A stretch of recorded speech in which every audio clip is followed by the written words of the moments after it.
You know how Patricia gets. She always has to be the victim. I was not supposed to hear those words. My daughter-in-law said them with a small laugh as she stood in the kitchen talking to two relatives. The strange thing was not what she said. The strange thing was how quickly everyone nodded in agreement. At that moment, I realized something had changed. Not overnight. Not all at once. Somehow, everyone had already chosen a side, and I had not even known there was a battle taking place. The family gathering was supposed to be simple. My grandson's birthday. Balloons filled the living room. Children ran through the house, carrying slices of cake. Music played softly from a speaker near the patio doors. From the outside, it looked like the kind of afternoon every grandmother would treasure. Yet the moment I walked through the front door, something felt different. Conversations paused for a fraction of a second before continuing. Smiles seemed polite rather than warm. Several relatives greeted me, but there was a distance in their voices I could not quite explain. At 70 years old, I had learned to trust my instincts. When a room changes the moment you enter it, there is usually a reason. I carried a wrapped gift into the dining room and set it beside the others. Nobody said anything rude. Nobody openly ignored me. In many ways, that made it worse. Everything felt normal on the surface. The discomfort lived underneath. Throughout the afternoon, I noticed small things. My son Michael spent most of his time beside his wife, Heather. Whenever I approached, conversations seemed to end naturally. Family plans were discussed without including me. Stories were referenced that I had never heard before. I found myself smiling and nodding while feeling strangely disconnected from people I had known my entire life. Then came the moment I could not ignore. During lunch, one of my cousins mentioned a family weekend trip planned for later that summer. Several people immediately joined the conversation. Cabin reservations had already been made. Activities were scheduled. Everyone seemed excited. I sat quietly, waiting for someone to mention my invitation. Nobody did. Finally, I asked a simple question. When are you all going? The table grew silent for a second. Heather looked at Michael. Michael looked at his plate. Oh, Heather said, forcing a smile. I thought someone told you. Nobody had. The conversation moved on quickly, but the damage was done. For the rest of the afternoon, I found myself observing more than participating. Heather seemed to move effortlessly through every conversation. She knew what everyone was thinking before they said it. She always had an explanation. Always had a story. Always had a way of shaping how situations were understood. If someone mentioned a disagreement, Heather explained it. If someone asked about a misunderstanding, Heather clarified it. Somehow, she always became the narrator, and everyone seemed comfortable letting her tell the story. As the party wound down, I stepped onto the back patio for some fresh air. The sun was beginning to set. Through the open kitchen window, voices drifted toward me. That was when I heard Heather again. Honestly, I have spent years trying to keep peace in this family, she said. You would not believe some of the things I have had to deal with. A few people murmured sympathetically. Then she mentioned my name. I stood perfectly still. Not because I was angry, because I was confused. The version of me she described did not sound familiar at all. It sounded like someone else. Someone difficult. Someone controlling. Someone I barely recognized. For the first time, I began wondering how many stories about me had been told when I was not in the room. And as I quietly walked back toward my car that evening, I overheard one final sentence that changed everything. Do not worry, Heather said with a laugh. She still has no idea. The drive home felt longer than usual. Streetlights blurred past my windshield, while Heather's final words echoed through my mind. She still has no idea. I replayed the afternoon over and over, searching for an explanation that made sense. Perhaps I misunderstood. Perhaps I had taken something out of context. Yet deep down, I knew better. The discomfort I felt that day had not appeared suddenly. It had been building for years. Once I walked through my front door, I set my purse on the kitchen counter and stood quietly in the dark. The house felt different after my husband Charles passed away. Not empty exactly, just quieter. There was nobody waiting to ask how the gathering went. Nobody sitting in his favorite chair reading the evening paper. For a moment, I wished he were there. Charles always noticed things before I did. He paid attention to details other people ignored. I turned on a lamp in the living room and sank into the sofa. As the silence settled around me, memories began surfacing one after another. 2 summers earlier, my family had taken a weekend trip to the mountains. I found out only after seeing photographs online. Heather explained later that plans came together at the last minute. At the time, I believed her. Then there was Thanksgiving. Everyone arrived at my son's house hours before the time I had been given. By the time I got there, dinner was nearly over. Heather apologized and blamed a scheduling mix-up. Again, I accepted the explanation. Christmas brought another incident. A family gift exchange had been organized through a group message. Somehow, I was not included. Michael insisted it was an accident. Heather agreed. Looking back, every explanation sounded reasonable on its own. Together, however, they formed something else entirely. A pattern. I walked into my home office and opened my laptop. For nearly an hour, I scrolled through old family photographs and social media posts. Birthday parties, weekend outings, holiday celebrations. The more I looked, the more I noticed. Entire gatherings had happened without me. Events I never heard about. Dinners I was never invited to attend. It was as though someone had quietly edited me out of my own family history. The realization hurt more than I wanted to admit. Around midnight, my phone buzzed. A message from Heather appeared on the screen. "Thank you for coming today. Everyone had such a wonderful time." I stared at the words for several seconds. Wonderful time. The message felt strangely calculated. Polite. Friendly. Perfectly harmless. Yet after everything I had heard that afternoon, I found myself reading it differently. For the first time, I wondered how many conversations existed behind those carefully chosen words. The following morning, I received a call from Susan Harper, a longtime family friend. Susan and I had known each other for nearly 30 years. We chatted regularly, though not often enough. After a few minutes of small talk, her voice changed slightly. "Patricia," she said carefully, "can I ask you something?" Something about her tone immediately caught my attention. "Of course," I replied. There was a pause. "Why did you tell Heather you did not want to attend the lake trip?" My grip tightened around the phone. "I never said that." Silence followed. Then Susan quietly answered, "That is not what Heather told everyone." I sat perfectly still. Suddenly, dozens of small moments began rearranging themselves inside my mind. And for the first time, I realized there might be a difference between what actually happened and the version of events my family had been hearing for years. After I ended the call with Susan, I remained seated at my kitchen table for a long time. The coffee in front of me had gone cold, yet I barely noticed. One sentence kept repeating in my mind. That is not what Heather told everyone.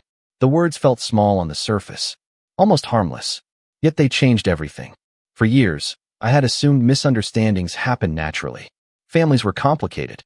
Messages got crossed. People forgot details. Now, for the first time, I was forced to consider a different possibility. What if the misunderstandings were not misunderstandings at all? What if someone had been creating them? Later that afternoon, Susan called back. Her voice sounded hesitant. "I hope you do not mind," she said. "But there is something else I think you should know." I leaned back in my chair and listened. According to Susan, the story about the lake trip was not the only story Heather had shared. Over the years, there had been others. Small comments, casual explanations, tiny pieces of information that painted a very specific picture of me.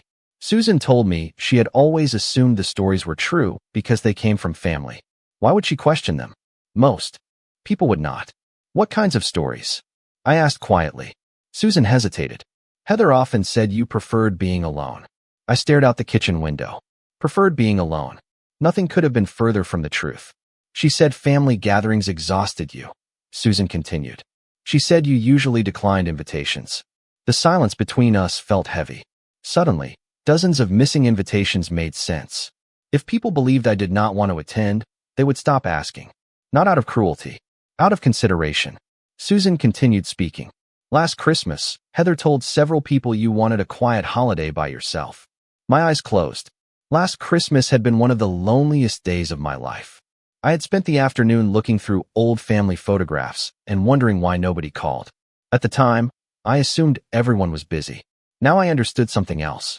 They thought they were respecting my wishes.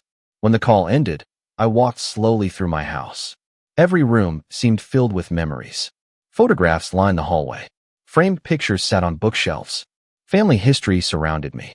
Yet I suddenly realized how fragile a reputation could be. A person does not need to be openly attacked to be isolated. Sometimes all it takes is a different version of the truth repeated often enough. That evening, I opened my laptop and began looking through old emails. At first, I was not searching for anything specific. I simply wanted to understand.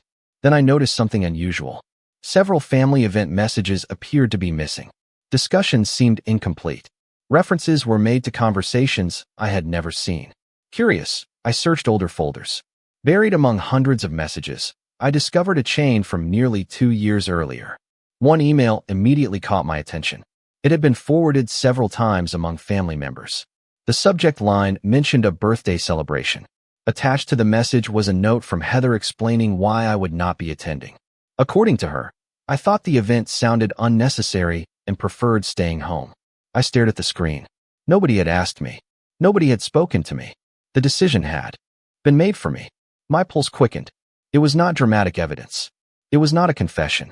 But it was the first time I had found something concrete. Something real. Something I could actually see. As the sun disappeared beyond the trees outside my window, I continued searching through old messages. And before the night was over, I found something even more interesting. An email Heather clearly never expected anyone else to read. The email was nearly 3 years old. At first glance, it looked ordinary. A short exchange between Heather and 2 relatives discussing a birthday dinner. Yet the more I read, the colder I felt. One message from my cousin asked whether someone had invited me. Heather responded just a few minutes later. Do not worry about Patricia. She already told me she is not interested. The problem was simple. I had never said that. I stared at the screen for several seconds before opening the next message. Another relative replied that they felt bad excluding me. Heather quickly reassured them. Patricia prefers staying home these days. She says family events are exhausting. Again, it was not true. Not even close. I leaned back in my chair and looked around my office. The room felt different somehow. Smaller. Quieter. For years, I believed invitations stopped coming because people forgot. Because life became busy. Because families naturally drift apart. Now I was staring at evidence that suggested something entirely different. I printed the email and placed it on my desk. Then I continued searching. What started as curiosity quickly became something else. A pattern. The same pattern Susan accidentally revealed. The same pattern I had begun noticing at the birthday party. Several old emails contained similar explanations. Heather speaking on my behalf. Heather declining invitations for me. Heather telling people what I supposedly thought, wanted, preferred, or decided. Sometimes the details changed. The outcome never did. I was left out. Around midnight, I found another message chain. This one involved a family reunion held 18 months earlier. I remembered hearing about it after photographs appeared online. At the time, Heather told me plans had changed suddenly and communication became confusing. The emails told a different story.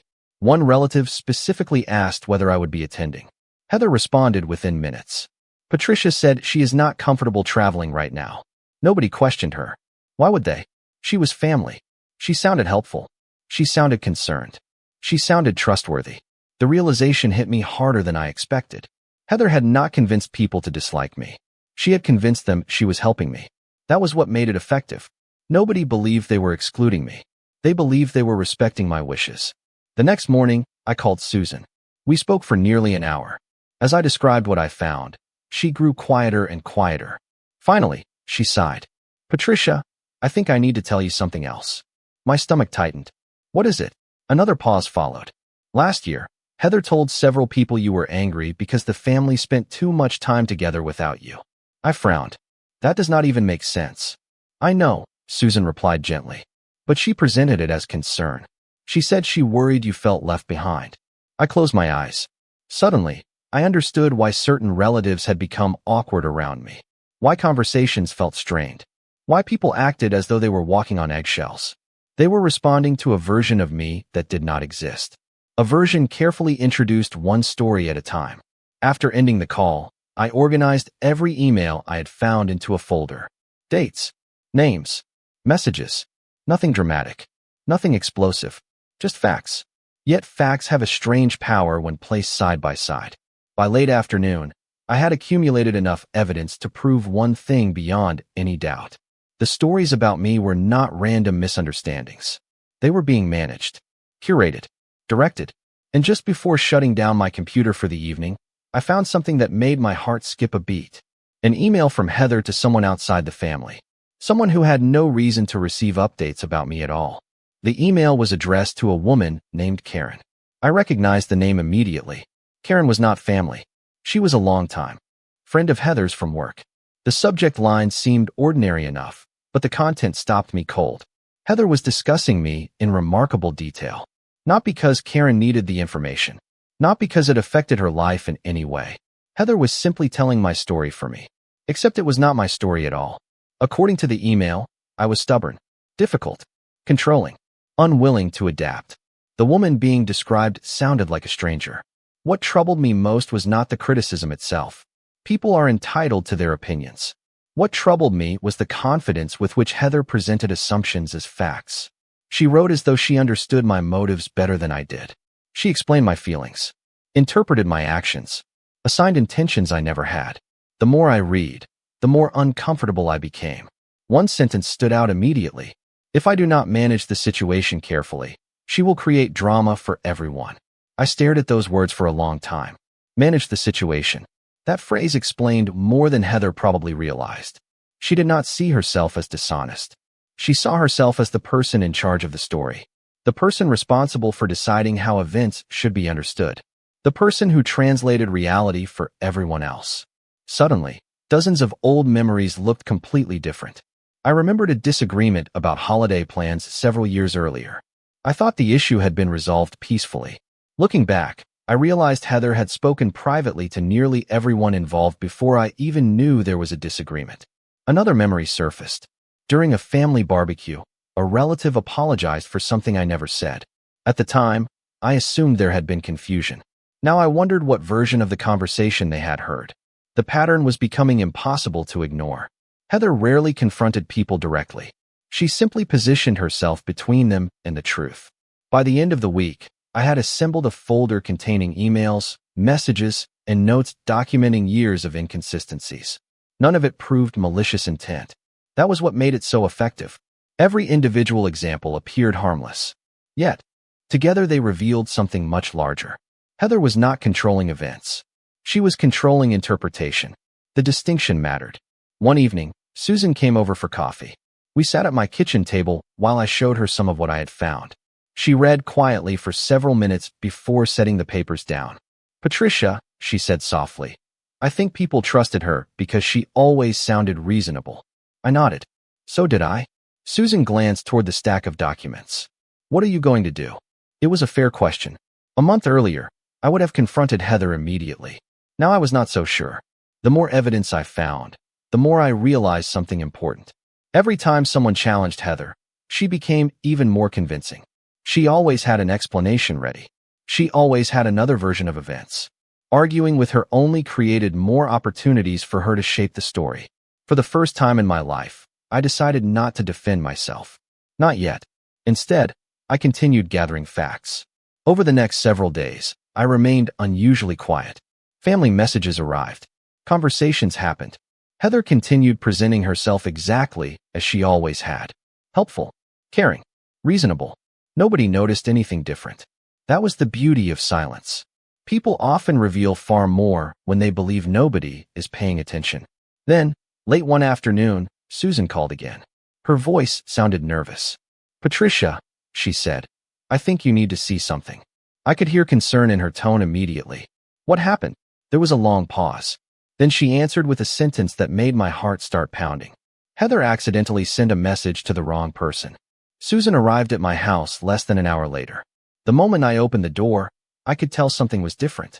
She was carrying her phone in one hand and a printed sheet of paper in the other. Neither of us wasted time on small talk. We sat down at the kitchen table, and she slid the paper toward me. "I did not think this was my place to share," she said quietly. "But after everything you told me, I could not ignore it." I looked down at the page. It was a screenshot of a message Heather had accidentally sent to the wrong group chat. The message was not dramatic. In fact, that was what made it so revealing. Heather was discussing an upcoming family gathering and explaining how she planned to handle certain conversations. One sentence immediately caught my attention. "If Patricia asks questions, just let me answer. I know how to keep things calm."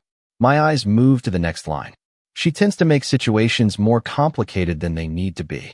Several people in the chat had responded with thumbs-up emojis and short comments. Nobody questioned the statement. Nobody challenged it.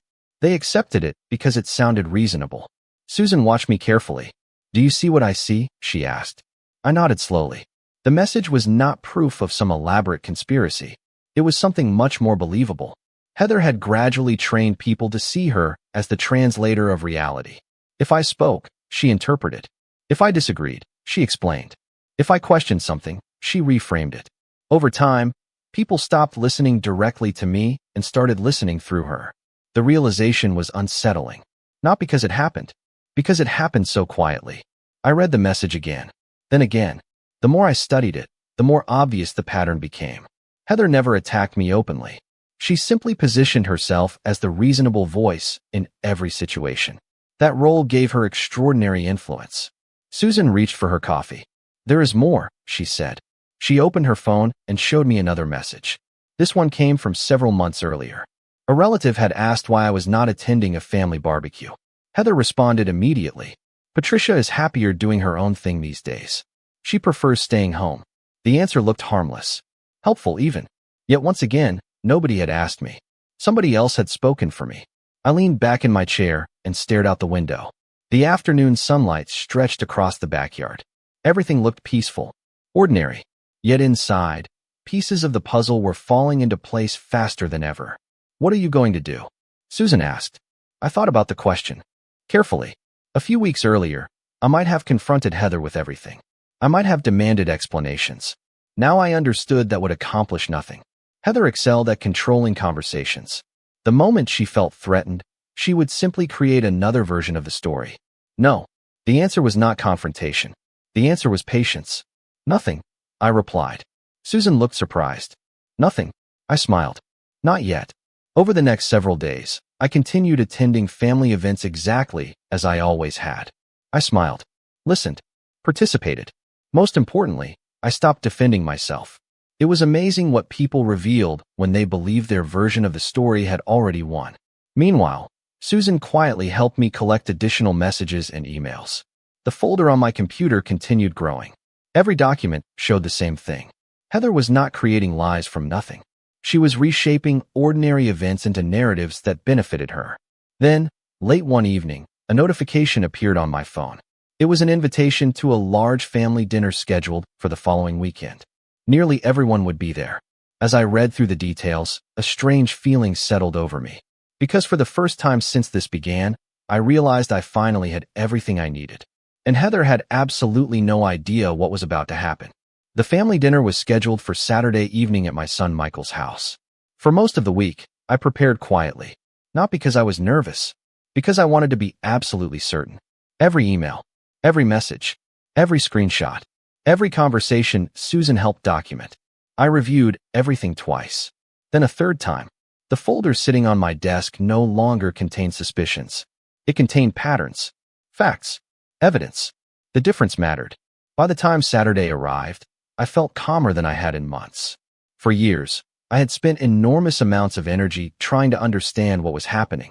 Now I understood. That gave me something I had not felt in a long time. Peace. The house was already crowded when I arrived. Relatives filled the living room. Children ran through the hallway laughing. Music drifted softly from the kitchen. Heather greeted me at the door with the same warm smile she always used in public. "Patricia," she said brightly, "I am so glad you could make it." I smiled back. I would not have missed it. Her expression remained perfectly pleasant. Yet something about her confidence stood out more than ever. She moved effortlessly from conversation to conversation, always at the center of attention, always explaining, always clarifying, always shaping how people understood things. Once you notice a pattern, it becomes impossible to stop seeing it. Throughout the evening, I watched carefully. A cousin mentioned an upcoming family event. Before anyone else could answer a simple question, Heather stepped in and explained everyone's schedules. A discussion about holiday plans began. Again, Heather guided the conversation. Not aggressively, not obviously, just enough. The role seemed completely natural to her. Most people probably never noticed. I certainly had not for years. During dinner, I found myself seated beside Susan. Across the table sat Michael and Heather. Everyone appeared relaxed, comfortable. The atmosphere felt almost festive. Yet beneath the surface, I sensed something else. Heather believed she had already won. That confidence showed in small ways. The way she finished other people's sentences. The way she answered questions directed at someone else. The way she spoke about family dynamics as though she were the official spokesperson. At one point, an aunt asked whether I planned to attend a reunion later that summer. Before I could answer, Heather smiled and said, "Patricia usually prefers smaller gatherings these days." The table nodded. Several people accepted the explanation immediately. I simply smiled. "Actually," I said gently, "I had not made a decision yet." For a brief moment, Heather looked surprised. The expression disappeared almost instantly. Most people never noticed. I did. As the evening continued, similar moments happened again and again. Every time Heather spoke for me, I calmly corrected the record. Never dramatically, never emotionally, just factually. By dessert, I could feel subtle changes around the table. People were paying closer attention, listening more carefully. Small cracks had begun appearing in a story that had remained untouched for years. After dinner, everyone gathered in the living room. Conversations overlapped. Coffee was served. Laughter filled the room. Heather looked happier than ever. Relaxed. Confident. Entirely unaware of what was coming next. Susan caught my eye from across the room and gave a small nod. She knew exactly what I was thinking. The folder containing years of messages and emails rested inside my bag near the front door. For months, perhaps years, Heather had controlled the narrative because nobody challenged the source. Nobody compared stories. Nobody examined the details. That was about to change. As I sat quietly listening to conversations around me, I realized something remarkable. I was no longer angry. Anger had been replaced by certainty.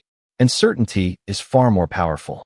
Because by the end of the evening, the story Heather spent years building was going to face something it had never faced before. The truth. For nearly an hour, I sat quietly in the living room listening to conversations flow around me.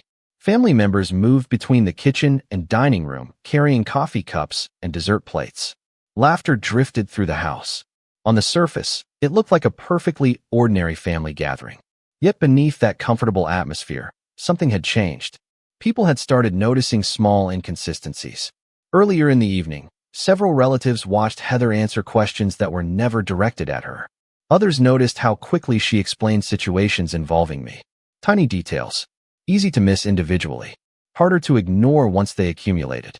Around 8 o'clock, Susan stood and tapped her spoon lightly against a coffee mug. "Before everyone leaves," she said, "there is something I think we should clear up." The room grew quieter. Conversation slowed. People turned toward her. Heather smiled politely, though I noticed a flicker of confusion cross her face. Susan glanced at me before continuing. "Over the last few weeks, Patricia and I have been talking about several family misunderstandings." Heather laughed softly. "Family misunderstandings seem to happen all the time." "They do," Susan replied. "Unless they are not misunderstandings." The room became noticeably still. Michael looked back and forth between us. Heather's smile remained in place, but it looked less natural now. Susan continued carefully. "For years, many of us believed Patricia preferred staying home. We believed she declined invitations. We believed she wanted distance from family events." Several relatives nodded. They had heard the same things. "That is what we were told," Susan said. "But it turns out many of those decisions were made without Patricia ever being asked." Heather immediately leaned forward. "I think there is some confusion here." Her voice remained calm, friendly, reasonable, exactly as always. I finally spoke. "I thought so too." Every eye in the room shifted toward me. My voice stayed steady. "That is why I spent the last few weeks reviewing old messages and emails." I reached into my bag and removed several printed pages. No dramatic gestures. No anger. Just documents. Facts. I handed copies to a few relatives sitting nearby. One email showed Heather declining an invitation on my behalf. Another contained an explanation about my supposed dislike of family gatherings. A third described decisions I allegedly made without ever being consulted. The room remained silent as people read. Heather looked toward Michael. "This is being taken out of context," she said quickly. "I was only trying to help." Nobody argued with her. Nobody agreed either. For the first time all evening, people were reading for themselves instead of listening to an interpretation. That difference mattered. Then Susan quietly shared the message Heather accidentally sent to the wrong group chat. The one explaining how she planned to answer questions for me. Several relatives exchanged uneasy glances. Michael took the page and read it twice. "Heather," he said slowly, "why would you say she makes situations complicated if she never said anything at all?" The question hung in the air. Heather opened her mouth, then closed it. For years, she always had another explanation ready. This time, explanations seemed harder to find. Nobody was arguing. Nobody was raising their voice. The truth was doing all the work by itself. Michael looked down at the stack of documents spread across the coffee table. His expression changed with every page. Confusion became concern. Concern became understanding. The story he had believed for years was beginning to unravel. As I sat there watching everything unfold, I felt remarkably calm. Not triumphant. Not angry. Just calm. Because the outcome no longer depended on who told the better story. It depended on who had the facts. And for the first time since all of this began, everyone in that room was looking at the same facts, including Heather. For several long moments, nobody spoke. The room remained perfectly still as relatives continued reading the messages spread across the coffee table. The atmosphere felt completely different from the one that existed only 30 minutes earlier. Before, people had been listening to explanations. Now they were looking at evidence. Michael sat quietly in his chair with a stack of printed emails in his hands. He read them once, then again. Each time, his expression changed a little more. Heather finally broke the silence. This is not what it looks like.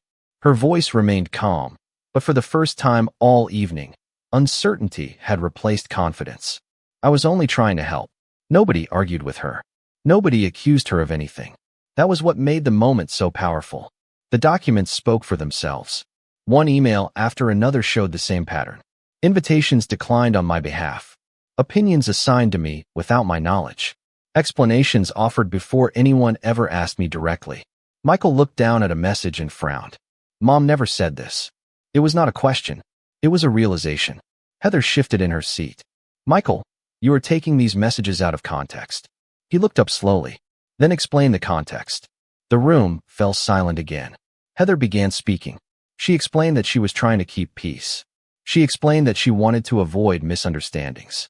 She explained that she believed she was helping everyone communicate. Some of what she said was probably true. That was the complicated part. People rarely see themselves as villains in their own stories. Yet intentions do not erase consequences. For years, family members had learned about me through Heather instead of through me. The result was sitting right there on the coffee table. Susan finally spoke. The problem is not that you talked about Patricia, she said gently. The problem is that nobody realized how often you spoke for her. Several relatives nodded. Michael remained unusually quiet. Then he turned toward me. Mom, he said softly, how long has this been happening? I considered the question carefully. Long enough that I started believing something was wrong with me. The words landed harder than I expected. Michael lowered his eyes immediately. The room became very still. Nobody looked comfortable. Nobody looked angry either. Just thoughtful, reflective. For the first time, everyone seemed to understand that the issue was bigger than a few messages. It was about trust. Over time, a narrative had been built one conversation at a time. Not through dramatic lies. Through small assumptions repeated often enough to become accepted as fact. Eventually, Michael set the documents down and leaned back in his chair. I should have asked more questions, he said quietly. I smiled. Maybe we all should have.